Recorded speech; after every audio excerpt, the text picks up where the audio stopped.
Hindi ko alam kung anong lulutuin ko ngayong araw na day off ko. Ilang araw na nga kami hindi nagpupunta sa grocery ni Angelo. Medyo malayo pa kasi yung sahod, kaya tipid-tipid muna. Sardinas nga lang meron dito sa bahay. Saka kakahanap ko, nakita ko na mayroon pa pala akong munggo, kaya magluluto na lang ako ng munggo ngayong araw. Nakakita nga rin pala ako ng sayote at saka ng bok choy. Ito na lang din ilalagay ko dito sa aking ginisang munggo.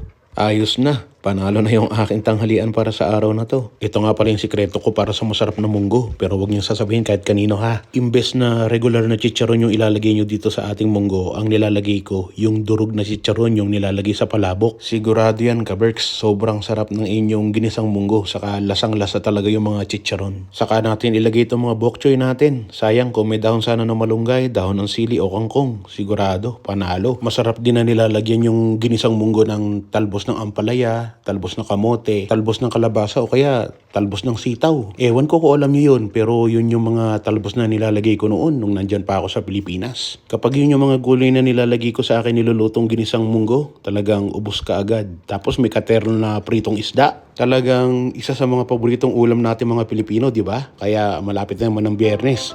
Sigurado, magigisa na naman kayo ng munggo. Pero ako, anong araw pa lang ngayon, ginisang munggo na. Hindi ko na mahintay. Tara, kain na tayo. Ano man ang hamon ng buhay, palagi ka lang sumabay. Piliin mo laging sumaya. Kay Chris Cusinero panalo ka. Di lang pagluto at sa kusina, sa adventure ay kasama. Sa lugar na kakaiba, halika na kay Chris Cusinero na. Halika na't sumama ka at manood. Mga matay mamamangha, di lang tiyan ang mabubusog. May mga lugar pa lang ganito ang nangyayari kapag nakita